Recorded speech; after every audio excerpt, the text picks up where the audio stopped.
এবার সমন্বয়কদের সমস্ত গোপন তথ্য ফাঁস হয়ে গেছে। ডক্টর ইউনূস সমন্বয়কদের কারণে ক্ষমতা হারাচ্ছে। এইদিকে সেনাপ্রধান কঠিনভাবে রেগে গেছেন। বিস্তারিত জানতে ভিডিওগুলো সম্পূর্ণ দেখতে থাকুন। অবশ্য অনেকে নাকি কামাইছে এপিএস এর নামে 200-300 কোটি। আবার কেউ কেউ বলছেন আসিফ যে সুইজারল্যান্ড গেছিল তাহলে কি সুইস ব্যাংকে অ্যাকাউন্ট খোলার জন্য গেছিল, যে খায়টায় নাকি কি খায় আমি জানি না। কেউ লিখছে হাসনাত কি সবজি খায়। সেখানে সার্জিস কি স্বপ্ন দেখছে যে তারেক রহমান ক্ষমতায় নাই, নাহিদ ইসলাম প্রধানমন্ত্রী। কেমনে ভাই? যে খালেদা জিয়ার ভাগ্নে শাহরিনকে কারাগারে পাঠানোর আদেশ। সরাসরি আসিফ মাহমুদ সজীব ভূঁইয়ার বিরুদ্ধে নানা রকমের দুর্নীতির তথ্য নিয়ে হাজির হলেন বৈষম্য বিরোধী আন্দোলনের অন্যতম আলোচিত চরিত্র তারেক রহমান। সরকার এরকম কোনো পদক্ষেপ নিচ্ছে কিনা আমরা জানি না। সরকার যদি এরকম পদক্ষেপ নেয় আমরা সকলে সেটার বিরুদ্ধে প্রতিবাদ করব এবং প্রতিরোধ গড়ে তুলব এবং সরকারকে এই মানবিক করিডোর দেওয়া থেকে বিরত রাখার জন্য আমাদের যা করা দরকার আমরা তাই করব। আসসালামু আলাইকুম সম্মানিত দর্শক, আজকের ভিডিওটি অত্যন্ত গুরুত্বপূর্ণ, অনেক স্পেশাল। ভিডিওটি আপনারা সম্পূর্ণ দেখবেন। প্রিয় দর্শক শ্রোতা, এবার সমন্বয়কদের সমস্ত গোপন তথ্য ফাঁস হয়ে গেছে। সমন্বয়কদের কুকর্ম, সমন্বয়কদের নানান অজানা তথ্য। প্রিয় দর্শক মন্ডলী, এইদিকে সমন্বয়ক হাসনাত আব্দুল্লাহ জাতীয় নাগরিক পার্টি এনসিপির প্রধান নাহিদ ইসলামকে নিয়ে যেসব তথ্য দিয়েছেন, যেসব কথা বলেছেন, দেশের জনগণ ইতিমধ্যেই কঠিনভাবে ক্ষিপ্ত হয়ে গেছেন। প্রিয় দর্শক মন্ডলী, তাছাড়া আপনারা ভিডিওর শুরুতে শিরোনাম থেকে বুঝেছেন ভিডিওটা কতটা গুরুত্বপূর্ণ। ইতিমধ্যে সেনাপ্রধান জেনারেল ওয়াকারুজ্জামান কঠিন অ্যাকশনে যাচ্ছেন। এই সমন্বয়কদের কারণে এখন ডক্টর মোহাম্মদ ইউনূসকে গ্রেপ্তার করা হবে। শেখ হাসিনা কিন্তু আবারও পাওয়ার ফিরে পাচ্ছে সমস্ত কিছু মিলিয়ে। যাই হোক দর্শক, বেশি কথা বাড়াতে চাই না। আজকের এই ভিডিওটি সম্পূর্ণ দেখলে বিস্তারিত বুঝতে পারবেন। তো বেশি কথা না বাড়িয়ে আমরা মূল ভিডিওতে চলে যাই। আপনারা মনোযোগ সহকারে ভিডিওগুলো সম্পূর্ণ দেখতে থাকুন। স্বপ্ন দেখতে নেই কমানা, বাট কিছু কিছু স্বপ্নের মধ্যে জনতার মধ্যে বিভ্রান্তি তৈরি হয় যে আসলে পেছনে পেছনে কি কোনো চলছে নাকি সেট আপ টেট আপ। যে আমরা টাকা পয়সা অনেকে নাকি কামাইছে এপিএস এর নামে 200-300 কোটি। আবার কেউ কেউ বলছেন আসিফ যে সুইজারল্যান্ড গেছিল তাহলে কি সুইস ব্যাংকে অ্যাকাউন্ট খোলার জন্য গেছিল। আসিফ যখন ক্ষমতায় আসার পর সুইজারল্যান্ড ভ্রমণ করছিল, সেই বিষয়গুলো নিয়ে এখন নানান প্রশ্ন উঠছে। কারণ কেউ কেউ বলছেন সুইস ব্যাংকে অ্যাকাউন্ট করতে নাকি সরাসরি যাওয়া লাগে। আবার জনাব তারেক, এই যে গণ অধিকার পরিষদের সাবেক নেতা, সেই প্রশ্ন তুলেছে সুইজারল্যান্ডে আসিফ কেন গিয়েছিল, রাষ্ট্রীয় কোনো সফর ছিল। এখন এই এতগুলা কথা কখন আসলো? যখন আমাদের ছাত্র উপদেষ্টারা বা তাদের সতীর্থরা নানান ধরনের মাঠ গরম করা বক্তব্য দিচ্ছেন। ইতিমধ্যে উপদেষ্টা আসিফের পিয়ন না মানে এপিএস সেই 300-400 কোটি টাকার 9-6 করছে এমন বক্তব্য। দুদকের ইনভেস্টিগেশনের মাঝখানে কেউ কেউ বলছেন তো আসিফ কত কোটি কামাইছে তাইলে? এটা কি সম্ভব যে আসিফ কিছু জানে না তার এপিএস 300 কোটি টাকা কামাইছে? যখন একই কথা শেখ হাসিনা বলছিল, তখন জনতা বলছিল শেখ হাসিনার পিয়ন যদি 400 কোটি কামায়, শেখ হাসিনা নিশ্চয় 4 লক্ষ কোটি কামাইছে। বাট আমাদের উপদেষ্টারা দুধের দোয়া তুলসী পাতা, তাদের চরিত্র অনেক ভালো, দুর্নীতির দও নাই, এটা আমরা বিশ্বাস করি। কিন্তু জনগণের একাংশ বিশ্বাস করতে চায় না ভাই, লুটপাট যা করার করে ফেলতেছে। যাই হোক, আলোচনা ওইখানে না। আলোচনা হচ্ছে আমাদের ব্লুটুথ ভাই হাসনাত এবং সার্জিস মাঝে মাঝে আওয়াজ দিয়ে পুরো মাঠটা গরম রাখে। ডক্টর মোহাম্মদ ইউনূসকে কি একটা বার্তা টার্তা দেওয়া হচ্ছে? আজকে সার্জিস বলল যে রেড লাইন ক্রস করছে। হাসনাত বিকাল আবার প্রধানমন্ত্রী হিসেবে স্বপ্ন দেখা ফেলছে। তারেক রহমান নিয়ে দেখছে এক স্বপ্ন।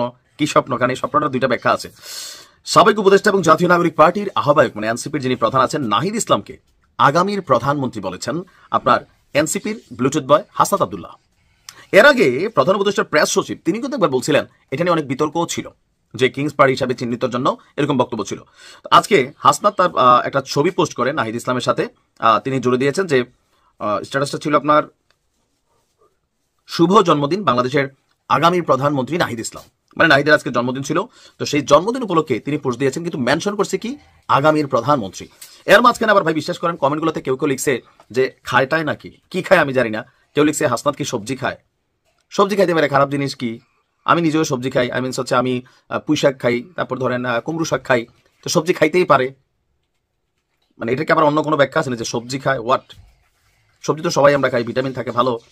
মানে এখন যে জেনজি বা গেনজি এরা নানানভাবে নানান শব্দ ব্যবহার করে, কোনটার আবার মিনিংস কি জানি না। তো স্বপ্ন যেটা তিনি দেখছেন আগামীর প্রধানমন্ত্রী, ভাই মানে কেমনে? এটা কি ডক্টর ইউনূস যেমন আইসা হঠাৎ করে অটোমেটিক ক্ষমতা পেয়ে গেছে, এরকম ডক্টর ইউনূস কি মানে নাহিদের হাতে ক্ষমতা দেওয়া যাবে? সুযোগ আছে? এটা তো নাই। এনসিপি আগামী নির্বাচনে 10টা সিট পাবে কিনা আমরা এটা নিয়ে চ্যালেঞ্জ ছুড়ে দিচ্ছি, সন্দেহ পোষণ করছে। সেখানে প্রধানমন্ত্রী পদে কেমনে মানে কেমনে দেখছে? তো তারেক জিয়ারে কোথায় খুঁজে পেয়েছে? আমরা তো সবাই মোটামুটি কনফার্ম যে আগামী দিনের প্রধানমন্ত্রী জনাব তারেক রহমান অথবা বেগম খালেদা জিয়া। তবে তারেক রহমানের নামটা এখানে বারবার আসছে। নতুন নেতৃত্ব, ইয়াং বলতে উনি বয়স্ক, বাট সিস্টেমে তিনি নতুন। তো সেখানে সার্জিস কি স্বপ্ন দেখছে যে তারেক রহমান ক্ষমতায় নাই, নাহিদ ইসলাম প্রধানমন্ত্রী। কেমনে ভাই? স্বপ্ন দেখাও আজকাল মানে এমন এমন অবস্থায় অনেক স্বপ্ন পূরণ হয়ে গেছে, সেই জন্য আরো বৃহত্তর স্বপ্ন দেখে খারাপ না। তবে নাহিদ প্রধানমন্ত্রী হইলে ভালো, এনসিপির জন্য অনেক ভালো। দেশের জন্য কি হবে জানি না, তবে দলের বাকিদের জন্য ভালো। মোটামুটি একটা ভাবসা আসবে শরীরে নাকি। তবে এই স্বপ্ন পূরণে কয় বছর লাগে সেটা জানি না, তবে একটা ব্যাখ্যা আছে আগামীর। অনেকে ভাবছে যে এই টার্ম, বাট এই টার্মের কথাও সে বলে নাই। হইতে পারে 2 টার্ম, 3 টার্ম, 5 টার্ম, 10 টার্ম বা বৃদ্ধ বয়সের আগ পর্যন্ত কোনো টার্ম, তাই না? দর্শক, উপদেষ্টাদের এপিএস পিও কাণ্ড নিয়ে যথেষ্ট আলোচনা হয়েছে। সেই আলোচনা অনেকে এইভাবে ব্যাখ্যা করার চেষ্টা করেছেন যে এপিএসরা পিওরা কখনোই তাদের বসের মানে চোখের বাইরে গিয়ে বসের অজ্ঞাতসারে কোনো অপকর্ম করতে পারে না। যা কিছু করেছেন তারা সব কিছুই বসের কথার মধ্যেই করেছেন, বসের জ্ঞাতসারেই করেছেন এবং বসও সেখান থেকে ভাগ নিয়েছেন, এমন আলোচনা অনেকে করার চেষ্টা করেন। এবার সরাসরি আসিফ মাহমুদ সজীব ভুঁইয়ার বিরুদ্ধে নানা রকমের দুর্নীতির তথ্য নিয়ে হাজির হলেন বৈষম্য বিরোধী আন্দোলনের অন্যতম আলোচিত চরিত্র তারেক রহমান। আমজনতা পার্টির সদস্য সচিব তারেক রহমান তিনি কালের কণ্ঠকে আজকে একটা ভিডিও সাক্ষাৎকার দিয়েছেন।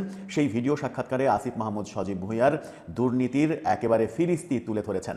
কিভাবে, কোথায় থেকে, কি করে, কত টাকার লেনদেন হয়েছে সেগুলো তিনি বলার চেষ্টা করেছেন এবং তার মোবাইলে কিছু প্রমাণও দেখানোর চেষ্টা করেছেন। কি বললেন তারেক রহমান আসিফ মাহমুদ সজীব ভুঁইয়ার ব্যাপারে? 413 কোটি টাকার কাজ পাইয়ে দেওয়ার জন্য কি সুবিধা নিয়েছেন, সুইজারল্যান্ডে সুইস ব্যাংকে তার কোনো যোগাযোগ রয়েছে কিনা, এই আলোচনাগুলো তো রয়েছেই। ওদিকে মন্ত্রণালয় থেকে আসিফ মাহমুদ সজীব ভুঁইয়ার মন্ত্রণালয় থেকে সচিব বলেছেন যে এপিএস কাণ্ডের কোনো তদন্ত মন্ত্রণালয় করবে না। সব কিছুই চলছে, সব কিছুই চলবে, সার্কাস আমাদের দেখে যেতে। আসিফ মাহমুদ সজীব ভুঁইয়ার ব্যাপারে, আসিফ মাহমুদ সজীব ভুঁইয়ার ব্যাপারে অভিযোগ উঠেছে তিনি এক ব্যক্তিকে, একটি প্রতিষ্ঠানকে একটি কাজ দিয়েছেন, 413 কোটি টাকার একটা কাজ। 48 জেলায় আউটসোর্সিং লার্নিং, যুবকদের, তরুণদের আউটসোর্সিং লার্নিংয়ের জন্য এই প্রজেক্ট তিনি দিয়েছেন। যে ব্যক্তিকে দিয়েছেন সেই ব্যক্তির নাম মাসুদ, তার প্রতিষ্ঠানের নাম e learning and earning limited. E learning এবং আর্নিং লিমিটেডকে তিনি 48 জেলায় 413 কোটি টাকার কাজ দিয়েছেন এমন অভিযোগ উঠেছে এবং সেটা গণমাধ্যমে খবরও হয়েছে। সময় টিভি খবর করেছে এবং সময় টিভিকে আসিফ মাহমুদ সজীব ভুঁইয়া এটা 297 কোটি টাকার প্রজেক্ট তেমনটা বলেছেন, কিন্তু তারেক রহমান বলছেন এটা 413 কোটি টাকার প্রজেক্ট। কে এই মাসুদ যাকে তিনি কাজ দিলেন? এই মাসুদ তিনি 2 বস্তা সিমেন্টের বস্তার 2 বস্তা টাকা, 2 কোটি টাকা অবৈধ টাকা সহ ধরা খেয়েছিলেন আর্মির কাছে। তিনি অ্যারেস্টও হয়েছিলেন। তারপরে সেখান থেকে মুক্ত হয়ে তিনি আসিফ মাহমুদ সজীব ভুঁইয়ার কাছ থেকে এই কাজ বাগিয়ে নেন। অভিযোগ রয়েছে যে এই মাসুদের সাথে আসিফ মাহমুদ সজীব ভুঁইয়ার ওই ধরা খাওয়া 2 বস্তা টাকারও সংযোগ রয়েছে। এর মাঝে আসিফ মাহমুদ সজীব ভুঁইয়া সুইজারল্যান্ড সফর করেছেন বলে তারেক রহমান অভিযোগ করেছেন এবং সুইজারল্যান্ডে কেন যান আসিফ মাহমুদ সজীব ভুঁইয়া? তো আর পররাষ্ট্রমন্ত্রী না যে সুইজারল্যান্ড সফরে তিনি যাবেন। সুইজারল্যান্ডে মানুষ কেন যায়? সুইস ব্যাংকে টাকা রাখতে যায়, সুইস ব্যাংকে অ্যাকাউন্ট করতে যায়, এমন অভিযোগ তিনি করেছেন এবং বলেছেন যে সুইজারল্যান্ডে সুইস ব্যাংকে খোঁজ নেওয়া উচিত যে আসিফ মাহমুদ সজীব ভুঁইয়ার সেখানে কোনো অ্যাকাউন্ট তৈরি হয়েছে কিনা, এই যে অবৈধ ইনকামগুলো তিনি করছেন সেই টাকাগুলো সেখানে রাখছেন কিনা। ফ্রিল্যান্সিং শেখানোর জন্য যে কাজটা 48 জেলায় একটা প্রতিষ্ঠানকে, e learning and earning limited, একটা প্রতিষ্ঠানকে এই পুরো প্রজেক্টটা দিয়ে দেওয়া হয়েছে। সেই কারণেই মন্ত্রণালয়ে একটা উকিল নোটিশ, লিগাল নোটিশ পাঠানো হয়েছে। এক ব্যক্তি এই লিগাল নোটিশ পাঠিয়েছেন। কেন 48 জেলাতে এক ব্যক্তি, এক প্রতিষ্ঠানকেই কাজ দেওয়া হয়েছে, কোন স্বার্থে কাজ দেওয়া হয়েছে, কেন অনেক প্রতিষ্ঠানকে এই প্রজেক্ট ভাগাভাগি করে দেওয়া হয়নি, সেই ব্যাপারে উকিল নোটিশ দেওয়া হয়েছে। এই প্রসঙ্গ যখন আসে তখন তারেক রহমান বলছেন যে 24-এর যে বিপ্লব, সেই বিপ্লব এই বাচ্চা উপদেষ্টা আর সমন্বয়কদের জন্যই নস্যাৎ হয়ে যাচ্ছে। এই তথ্যগুলো যখন তারেক রহমান কালের কণ্ঠকে বললেন এবং এটাও বললেন যে এই 413 কোটি টাকার প্রজেক্ট যেটা দিয়েছেন সেই প্রজেক্টের প্রথম কিস্তিতে 25 কোটি টাকা অলরেডি আসিফ মাহমুদের সাথে লেনদেন হয়েছে এই মাসুদের। পরবর্তীতে প্রজেক্টের টাকা প্রাপ্তি সাপেক্ষে আরও লেনদেন হবে বলে তিনি দাবি করছেন, তিনি অভিযোগ করছেন। এই কথা যখন বলছি, এই আলোচনা যখন করছি, তখন আমরা দেখলাম যে এপিএস আসিফ মাহমুদ সজীব ভুঁইয়ার এপিএস, যার বিরুদ্ধে অভিযোগ রয়েছে 311 কোটি টাকার মালিক হয়ে গেছেন, সুইজারল্যান্ডে বাড়ি কিনেছেন, জমি কিনেছেন। সেই এপিএসের বিরুদ্ধে মন্ত্রণালয় কোনো ব্যবস্থা নেবে না, এটা তার এখতিয়ারের মধ্যে নেই, এমন কথা জানিয়েছেন রেজাউল মাকসুদ জাহিদি, স্থানীয় সরকার মন্ত্রণালয়ের সচিব। তিনি একটি অনুষ্ঠানে গতকালকে এই তথ্য জানিয়েছেন যে তার বিরুদ্ধে কোনো ধরনের তদন্ত মন্ত্রণালয় করবে না, এটা তার এখতিয়ারের মধ্যে নেই। তিনি আরও বলেছেন আগ বাড়িয়ে যে এই এপিএস মোয়াজ্জেম নাকি পদত্যাগ করেছেন, সেই হাস্যকর কথাও তিনি বলেছেন। অথচ মন্ত্রণালয়ের প্রজ্ঞাপন আমরা দেখেছি তাকে কাজ থেকে অব্যাহতি দেওয়া হলো, অর্থাৎ তাকে বহিষ্কার করা হলো। সব সার্কাসই চলছে এবং যত সার্কাস চলছে সব থেকে বেশি সার্কাস আমরা এই আসিফ মাহমুদ সজীব ভুঁইয়াকে কেন্দ্র করে দেখতে পাচ্ছি। তার এপিএস কাণ্ড, তার নিজের কাণ্ড নিয়ে এবার তারেক রহমান বললেন, তার বাবার কাণ্ড, সব মিলিয়ে এত বিতর্কিত একজন উপদেষ্টা, এত বিতর্ক হচ্ছে কিন্তু কোনো জবাব পাওয়া যাচ্ছে না তার কাছ থেকে। আবার সরকারও তার বিরুদ্ধে কোনো ব্যবস্থা নিচ্ছে না।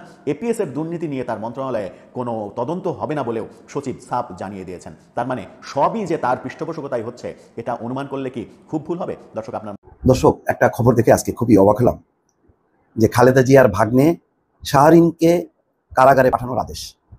খালেদা জিয়ার ভাগ্নে শাহরিনকে কারাগারে পাঠানো হয়েছে, আদালত সেই আদেশ দিয়েছেন। আপনার কল্পনা করেন যে শেখ হাসিনার আমলের অথবা তার আগে 111 সরকারের আমলের রাজনৈতিক প্রতিহিংসাপূর্ণ এই সমস্ত মামলার কারণে এখনও বিএনপির নেতাকর্মীরা তারা মামলার আসামি, মামলা থেকে খালাস হয়নি, বরং সেই মামলায় তাদেরকে আবার কারাগারেও যেতে হচ্ছে। এটা কি আইনের শাসন বলবো নাকি আইনের শাসনের অপব্যবহার বলবো, আমি বুঝতে পারছি না দর্শক। আয়কর ফাঁকির মামলায় বিএনপির চেয়ারপারসন খালেদা জিয়ার ভাগ্নে শাহরিন ইসলাম চৌধুরীকে কারাগারে পাঠানোর আদেশ দিয়েছেন আদালত। ঢাকার বিশেষ জজ আদালত 6 মঙ্গলবার এই আদেশ দেন। প্রথম আলোকে এই তথ্য নিশ্চিত করেছেন শাহরিন ইসলামের আইনজীবী সৈয়দ জয়নুল আবেদিন এবং শেখ শাকিল আহমেদ রিপন। আয়কর ফাঁকির মামলায় আদালত আত্মসমর্পণ করে জামিন আবেদন করেছিলেন শাহরিন ইসলাম। এই মামলায় 17 বছর আগে তার জেল জরিমানা হয়, 17 বছর আগে, তার মানে শেখ হাসিনার আমলের প্রথম দিকে অথবা 111 সরকারের সময়। আইনজীবী সৈয়দ জয়নুল আবেদিন প্রথম আলোকে বলেন, শাহরিন ইসলাম অসুস্থ, তিনি নীলফামারী 1 আসনের সাবেক এমপি ছিলেন। 17 বছর আগে রাজনৈতিকভাবে হয়রানি করার জন্য আয়কর অধ্যাদেশের মামলায় তাকে সাজা দেওয়া হয়েছিল। আজ তিনি আদালতে আত্মসমর্পণ করে জামিনের আবেদন জানান, তাকে কারাগারে পাঠানোর আদেশ দেন আদালত।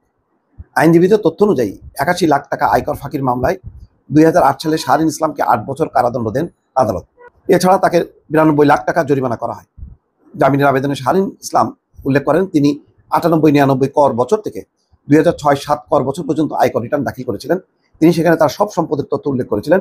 বিচারিক আদালত থেকে তিনি ন্যায় বিচার পাননি। আজকে আমার কথা হলো যে 111 থেকে শুরু করে এই বিগত শেখ হাসিনার সময়ের যত মামলা, যত দণ্ড, এটা কি এতে বাতিল করার কোনো বিধান নাই? আমি এটা ঠিক বুঝি না। তাহলে 111 সময় তো শেখ হাসিনার বিরুদ্ধে অনেকগুলো মামলা ছিল, সেই মামলাগুলো কি যেন একেবারে কষ করলো? ওই শেখ হাসিনাকে তো আদালতে হাজির হতে হয়নি, তাকে তো কারাগারে যেতে হয়নি। তো বিএনপিকে এখন প্রতিটা কেস ফেস করতে হচ্ছে কেন? ওই শেখ হাসিনাকে যেভাবে অব্যাহতি দেওয়া হয়েছিল সেই একই ধারা বা সেই আইনি সুবিধাটা বিএনপির নেতা কর্মীরা কেন পাচ্ছে না? এটা আমার কাছে দর্শক একটা প্রশ্ন, আমি বুঝতে পারছি না। যে শেখ হাসিনা অলৌকিকভাবে সমস্ত মামলা থেকে অব্যাহতি পেয়ে গেছিল, খালেদা জিয়া পাননি, তাকে রীতিমতো মানে জেল জরিমানা দণ্ডের একটা খেলা নিম্ন আদালত দিল 3 বছর, আর উচ্চ আদালতে এসে ইনায়েতুর রহিম দিয়ে দিল আরো 7 বছর। খেলা চললো। তো সেই খেলা এখনো অব্যাহত থাকবে, এখনো আত্মসমর্পণ করবে, এই সমস্ত ত্রুটিপূর্ণ প্রতিহিংসামূলক মামলায় আত্মসমর্পণ করবে আর আদালত কারাগারে পাঠিয়ে দেবে। এ কোন ধরনের বিচার? আমি এটা বুঝতেছি না। তার মানে এক ধরনের ওইসব মামলা, ওই সমস্ত বিচারকে স্বীকৃতি দেওয়া হচ্ছে, সেটা কি উচিত? দর্শক, প্রশ্নটা রাখলাম। গতকালকে স্বরাষ্ট্র উপদেষ্টার একটি বক্তব্যে আমরা অবহিত হয়েছি যে মিয়ানমারে যুদ্ধ এবং ভূমিকম্পের কারণে মানবতার চরম বিপর্যয় এবং মানবিক সংকট তৈরি হয়েছে। সেখানে জাতিসংঘের ত্রাণ সংস্থার সহায়তা পৌঁছাতে তারা নাকি একটি মানবিক করিডোর কক্সবাজার থেকে রাখাইনের জন্য চেয়েছে। গতকালকে মাননীয় পররাষ্ট্র উপদেষ্টা তৌহিদ হোসেন সাহেবের বরাতে আমরা সংবাদ মাধ্যমে এই খবরটি জানতে পেরেছি। কিন্তু একই সাথে আজকে আমরা প্রধান উপদেষ্টার বিশেষ সহকারী এবং প্রেস সেক্রেটারি জনাব শফিকুল ইসলামের বক্তব্যে আমরা জানতে পেরেছি সরকারের সাথে এখন পর্যন্ত জাতিসংঘের কোনো সংস্থা বা আন্তর্জাতিক কোনো সংস্থা এরকমের আলোচনা করে নাই। তো প্রথমেই এই বক্তব্যে আমরা খুব আশ্চর্যান্বিত হয়েছি, আমরা উদ্বেগ প্রকাশ করছি। সরকারের দিক থেকে এই ধরনের দ্বিমুখী এবং দু ধরনের বক্তব্য এসেছে, এটি আমাদেরকে আরও শঙ্কায় ফেলেছে। আমরা আরও উদ্বিগ্ন হচ্ছি যে তাহলে প্রকৃত ঘটনা নিয়ে লুকোচুরি করা হচ্ছে কিনা। যদি বাংলাদেশের ভূখণ্ড ব্যবহার করে মিয়ানমারের রাখাইনের জন্য মানবিক করিডোরের নামে বাংলাদেশের স্বাধীনতা সার্বভৌমত্বকে হুমকির মুখে ফেলা হয়, তাহলে আমরা সকল রাজনৈতিক দলগুলো একত্রিত হয়ে আলাপ আলোচনা করে এই বিষয়ে আমাদের রাজনৈতিক প্রতিক্রিয়া এবং আমাদের প্রতিরোধ আমরা করব। কারণ আপনারা জানেন 5ই আগস্টের এই শেখ হাসিনার পতনের পরে বাংলাদেশ চলছে জাতীয় ঐক্য সংহতির ভিত্তিতে। জাতীয় ঐক্য সংহতির ভিত্তিতে রাষ্ট্র সংস্কার, নতুন রাজনৈতিক বন্দোবস্ত বিনির্মাণ এবং বাংলাদেশ পরিচালনার জন্য সকল রাজনৈতিক দলগুলো আমরা বিভিন্ন সময় আলাপ আলোচনা করছি। আমরা ইতিমধ্যেই সরকারের কাছে কিছু বিষয়ে উদ্বেগ প্রকাশ করেছি যে এখন পর্যন্ত গণহত্যার বিচার এবং গণহত্যার সাথে জড়িত আওয়ামী দুর্বৃত্তদের গ্রেপ্তারে অগ্রগতি লক্ষ্য করা যাচ্ছে না। এবং এরই মধ্যে এই যে কক্সবাজারের ভূমি ব্যবহার করে রাখাইনের এই মানবিক করিডোরের নামে বাংলাদেশের ভূখণ্ড ব্যবহার করার যে আলাপ আলোচনা চলছে, এটি নিয়ে একজন উপদেষ্টা, একজন প্রেস সেক্রেটারির 2 জনের বক্তব্যে ধূম্রজাল সৃষ্টি হয়েছে। আমরা উদ্বিগ্ন হয়েছি। আমাদের উদ্বেগটি আমরা প্রধান উপদেষ্টার কাছেও জানাবো। মিডিয়ার মাধ্যমে আমরা আমাদের পরিষ্কার বক্তব্য জানিয়ে দেই বাংলাদেশের স্বাধীনতা সার্বভৌমত্বের প্রশ্নে আমরা বিন্দুমাত্র আপোষ করব না। আমরা মনে করি মিয়ানমার এখন পর্যন্ত আমাদের সাথে যে আচরণ করছে রোহিঙ্গা নিয়ে, সেটি কখনোই কোনো বন্ধুসুলভ আচরণ না।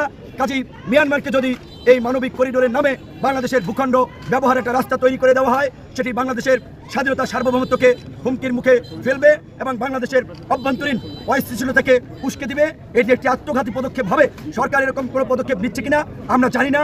সরকার যদি এরকম পদক্ষেপ নেয়, আমরা সকলে সেটার বিরুদ্ধে প্রতিবাদ করব এবং প্রতিরোধ গড়ে তুলব এবং সরকারকে এই মানবিক করিডোর দেওয়া থেকে সম্মানিত দর্শক শ্রোতা, আশা করতেছি ভিডিওগুলো আপনারা সম্পূর্ণ মনোযোগ সহকারে শুনেছেন এবং দেখেছেন। বর্তমান দেশের পরিস্থিতি, রাজনৈতিক অবস্থা খুবই ভয়াবহ। এরই মধ্যে সমন্বয়করা যেসব কর্মকাণ্ড করতেছে, এইসব কর্মকাণ্ড সম্পর্কে দেশের জনগণ এখন অনেক পরিমাণে ক্ষিপ্ত হয়েছে এই এনসিপি জাতীয় নাগরিক পার্টির উপর। যাই হোক দর্শক, এই সম্পর্কে আপনারা কি বলতে চান? আপনাদের মূল্যবান মন্তব্য ভিডিওর কমেন্টে অবশ্যই লিখে ঝটপট জানিয়ে দিবেন। ভিডিওটি সম্পূর্ণ আকারে দেখার জন্য আপনাদের সবাইকে অসংখ্য ধন্যবাদ।